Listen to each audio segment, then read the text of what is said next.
7월 2일 금요일 야고보서 1장 12절로 18절 말씀. 시험을 참는 자는 복이 있나니 이는 시련을 견디어낸 자가 주께서 자기를 사랑하는 자들에게 약속하신 생명의 면류관을 얻을 것이기 때문이라. 사람이 시험을 받을 때 내가 하나님께 시험을 받는다 하지 말지니 하나님은 악에게 시험을 받지도 아니하시고 친히 아무도 시험하지 아니하시느니라. 오직 각 사람이 시험을 받는 것은 자기 욕심에 끌려 미혹됨이니 욕심이 잉태한 즉 죄를 낳고 죄가 장성한 즉 사망을 낳느니라. 내 사랑하는 형제들아 속지 말라. 온갖 좋은 은사와 온전한 선물이 다 위로부터 빛들의 아버지께로부터 내려오나니 그는 변함도 없으시고 회전하는 그림자도 없으시니라. 그가 그 피조물 중에 우리로 한 첫 열매가 되게 하시려고 자기의 뜻을 따라 진리의 말씀으로 우리를 낳으셨느니라. 시험을 받는다 하지 말라. 오늘의 제목인데요. 시험은 우리 욕심에서 나왔으니 하나님 탓으로 돌리지 말아야 합니다. 신실하신 하나님은 진리의 말씀으로 우리를 낳으시고 좋은 은사와 선물을 주신 분입니다. 하나님은 어떤 분입니까? 12절. 시험을 통해 하나님이 이루실 창조를 기대하며 잘 참아낸 자에게 면류관 같은 생명을 주실 것입니다. 세상 그 무엇보다 하나님을 사랑한 자로 드러났기 때문입니다. 모든 시험은 사랑의 시험입니다. 사랑의 사람을 만들어내기 위한 일이요, 사랑의 현주소를 알도록 허락하신 일입니다. 오로지 사랑하는 것이 하나님의 생명에 참여하는 것입니다. 그 사랑과 생명은 영원하며 영광스럽습니다. 13절.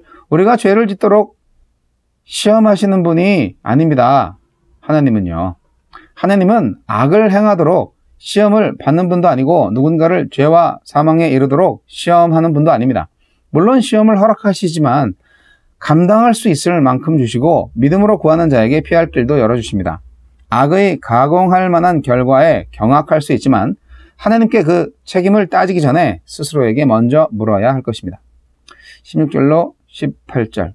하나님은 우리에게 온갖 좋은 은사와 선물을 주시는 빛들의 아버지이십니다. 결코 우리가 죄에 빠지기를 바라지 않으시며 하나님 나라의 부요함을 한결같이 누리기를 바라십니다. 우리 욕심은 죄를 통해 사망을 낳지만 하나님은 진리의 말씀으로 우리를 하나님의 백성으로 낳으셨고 피조물 중에 한 첫 열매가 되게 하셨습니다.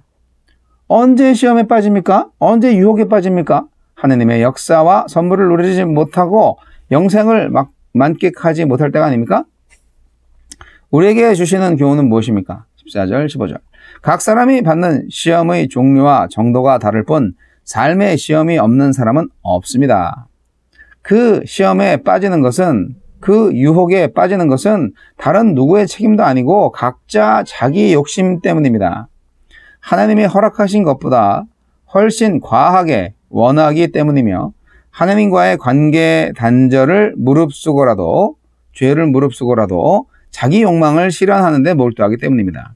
그 어떤 경고와 참담한 결과에도 아랑곳하지 않고 탐욕의 노예가 될 때 어느덧 사망을 향해 제 발로 걸어들어 갈 것입니다. 그러니 늘 말씀 앞에 나를 세워 내 속의 그릇된 욕망을 살펴야 합니다. 말씀이 욕심이라고 하시거든 인정하십시오. 죄라고 하시거든 더는 잘하지 못하도록 멈추십시오. 주여, 주님의 은사와 선물을 따라 살고 사랑의 검증을 통과하여 생명을 누리게 하소서. 네, 오늘 야고보서 말씀은 시험이 올 때 어떻게 해야 하는가 계속 말씀하고 있습니다. 시험에 대한 성도의 자세 어떻습니까? 네, 시험에 대한 성도의 자세. 지난 시간에는 온전히 기쁘게 여기라 그렇게 말씀하셨죠.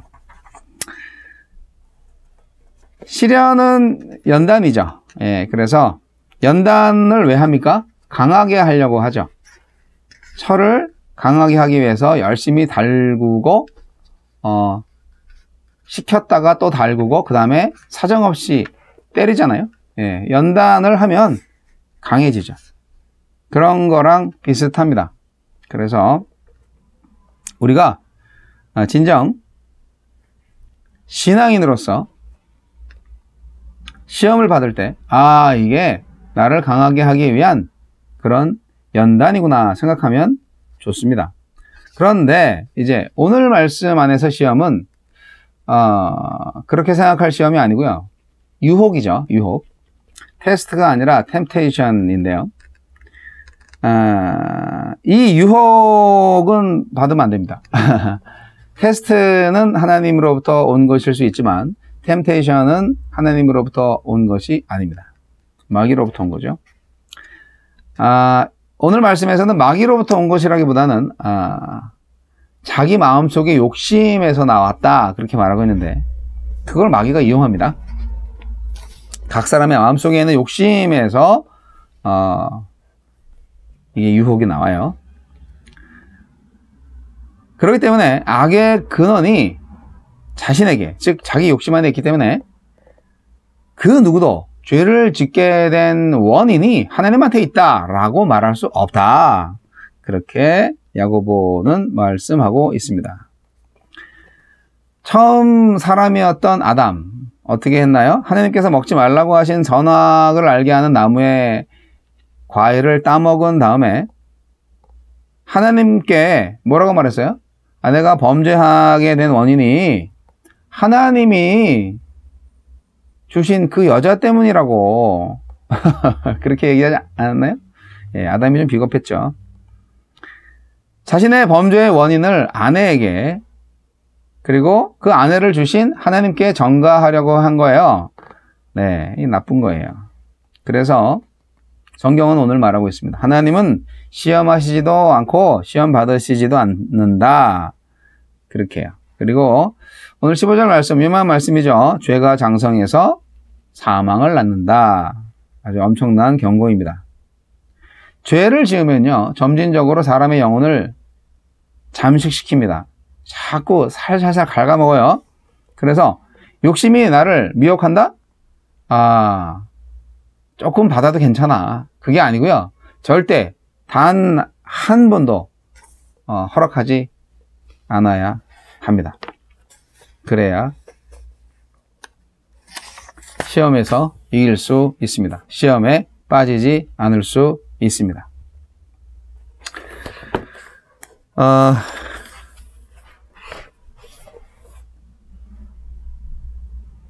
시험을 참는 자는 복이 있나니. 참 시험을 어떻게 참어. 여러분, 시험을 끝까지 참으면요 좋은 일이 생겨요. 뭐가 생기냐? 생명의 면류관이라는 복이 주어진다고 야고보서는 말합니다. 온전하고 구비하여 조금도 부족함이 없는 사람으로 주와 주님과 교제하며 영생을 누리는 삶이죠.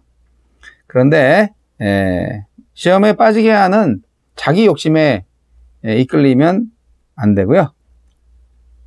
만약에 욕심에 이끌리면 결국 그 욕심의 노예가 됩니다. 그래서 스스로 통제하지 못해서 결국 사망에 이르게 됩니다. 자, 그리고 나서 이제 오늘 하나님에 대해서 재발견을 하게 되겠습니다. 하나님은 우리가 시험을 만날 때 우리가 찾아가야 할 유일한 분입니다. 하나님께 지혜를 구해야 그 시험을 이길 수 있죠. 시험에 안 빠질 수 있죠. 하나님은 어떤 분입니까? 진리의 말씀으로 우리를 낳으셨을 뿐 아니라 자녀들에게 하늘에 속한 은사와 선물을 지금도 공급해 주시고 계신 분입니다. 어둠에서 빛으로 이끌어 주시는 분이고요. 상황과 조건에 구애받지 않고 신실하게 우리를 사랑하시는 분입니다. 그 은혜와 그분의 보살핌으로 우리가 하느님 나라의 첫 열매가 되었어요. 그러니 우리를 그렇게 만드신 분인데 어떻게 우리를 유혹에 빠지게 만드느냐, 이런 거죠. 그래서 우리는 하나님에 대해서 정말 제대로 잘 발견해야 합니다. 16절로 18절까지는 하나님의 선하심과 신실함에 대해서 말씀하고 있어요. 우리는 이것만 기억하면 됩니다. 이것만 조심하면 됩니다. 욕심이 잉태한 즉 죄를 낳고 죄가 장성한 즉 사망을 낳느니라. 이 말씀 꼭 새겨 들으셔서 욕심을 부리지 않으면 내가 시험에 빠지지 않겠구나. 그거를 아시고, 네. 만약에, 욕심에 이끌려서 죄를 계속 지으면 처음에 이제 조그만한 죄가 나중에 큰 뭐 우리나라 속담에도 바늘 도둑이 소도둑 된다는 말도 있잖아요. 그러니까 그 죄가 장성하면 어떻게 되냐? 사망을 낳는다는 거죠. 더 커지기 전에 빨리 돌아오셔야 됩니다. 그런데 하나님은 신실하신 분입니다. 우리를 죄 짓지 않게 하시는 분입니다. 그래서 진리의 말씀으로 우리를 낳으신 하나님을 온전히 바라보십시오. 하나님 누구십니까? 자존하신 분이고, 그러니까 스스로 존재하시는 분이고, 그 다음에 모든 존재의 근원이신 분이고, 그 다음에 우리 인간을 지극히 사랑하시는 분입니다. 아들을 세상에 보내셔서 십자가에 달려 죽게 할 정도로 말입니다. 여러분, 불의와 죄악이 가득한 이 세상에 하나님이 오셨습니다. 인간을 구원하시기 위해서 오셨습니다. 그리고 하나님은 우리를 초청하십니다. 하나님의 나라로. 예수님 말씀하셨죠. 수고하고 무거운 짐진 자들아 다 내게로 오라. 그렇게 마태복음 11장 28절 말씀하셨죠. 내가 너희를 편히 쉬게 하리라.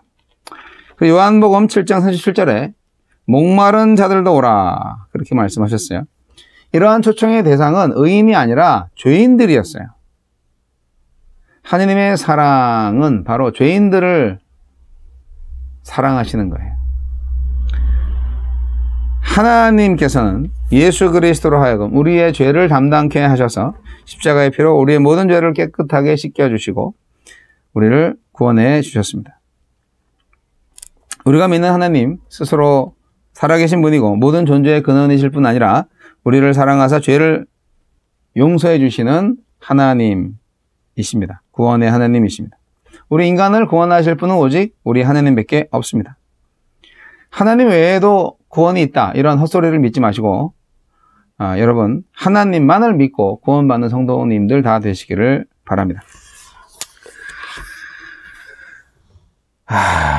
자기 욕심에 이끌리지 말아야 되는데